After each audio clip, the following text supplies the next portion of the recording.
defensive storylines early on, Nash Hutmacher was back out there. Yeah, that's big. He just wrestled. That was a big thing. Like he wrestled last week, and he was in practice on Monday. What's his weight, I wonder? Oh, Rule said it's 310. 310. Okay. So Rule said he's up to. I mean, Rule says it fluctuates. When we do that thing with the weight, I always laugh because when I boxed, people would ask me my weight. I mean, it might be 95 one part of the day and 102 the yeah. If you skip a few meals and do a couple of things different, you get men can drop weight quickly. Yeah. Anyway, but Rule said that Nash is 310, which is a good weight. Nash. I did catch Nash in a couple drills, and he just looks fabulous.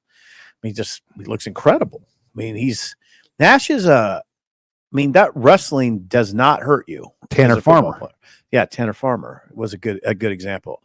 So one guy that came to spring practice in great shape. No, there's a lot of them, but Nash certainly did. I mean, so that was great to see. Now, one guy that didn't come in great shape was linebacker Stefon Thompson. And this was Matt Rule's words, not my words. The transfer from Syracuse, played for Tony White, had never been a part of their offseason program. I think for Stefon, there's been an adjustment getting him up to speed. And it sounds like he's a ways off from being a factor. Oh, boy. That's an inside linebacker. They list him at 6'1", 250. But Rule, his comments about Stefon Thompson were very similar to his comments about Micah Mazuka on February. Very similar. Now, Mazuka apparently has kind of dug his way out a little bit. Rule, did you hear what Rule was saying about Mazuka today? He made a very important distinction. He kept saying he loves to be on the football field. I mean, he excels on the field of play. And I think the message was he's got to get better in the weight room and all the other attitude. Things. Yeah, all the other things. So yeah, Rule, you were talking about this off air. Rule's very honest, very blunt about guys who aren't getting it done. Why do you think that is? I think he likes to use the media as a tool to challenge people. Yeah. And he's very good at it.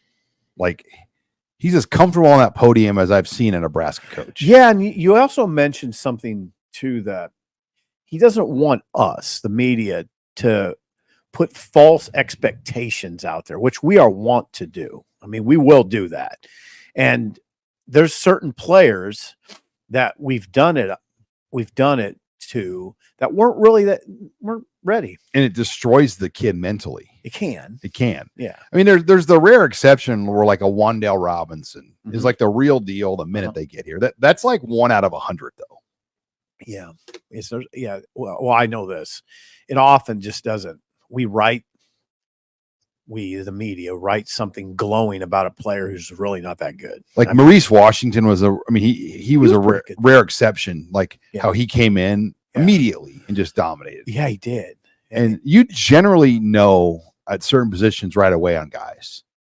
Pretty much. But like other ones, some can take some time in development. And, a big thing for some of these guys like Stefon Thompson or any newcomer, that's never been through a winter at Nebraska.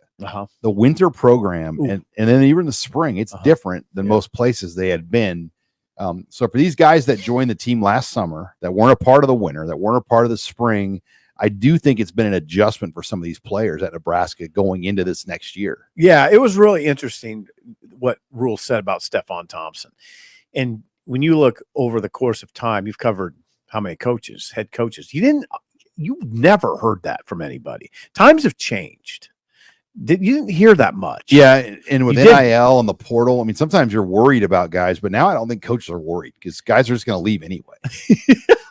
Well, and also they're employees now. They're getting paid. I mean, Stefon Thompson is what? How old do you think he is? He's a 4th or 5th year guy. Probably 22 years old, like an NFL player. I mean, same age as an NFL player, and he came here for money. I know as a coach, I'd be less hesitant to criticize. He picked Nebraska over Florida State.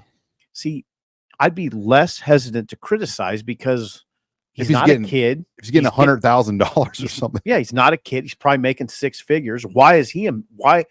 So don't. What I don't want to hear is you guys kind of hard on those kids. Well, first of all, he's not a kid, and second of all, he's making more than I am. I mean, when the guy gets his school paid for, gets his housing paid for, gets his food paid for, gets a stipend still from the university, and another $100,000 or whatever the numbers are from the collective. Yeah, you're getting about 150 grand there. I mean, you're living high on the hog for a college kid. Yeah, for a college kid. So yeah, it's that part of Rule is. Here's the thing about Rule that as long as he's here, we'll always appreciate. He's very illuminating. Like, it's easy to cover this program right now. Don't ever take that for granted. Because, I mean, I wrote one quarterback story today. I mean, I'm sitting there listening to my tape going, I could write 4 stories out of this, probably. 4 stories. Which maybe you should say, well, go do it then. He went 20 minutes. 20 minutes. We got a lot of information. Yeah, and the new media room makes it really easy. It's comfortable. It's comfortable.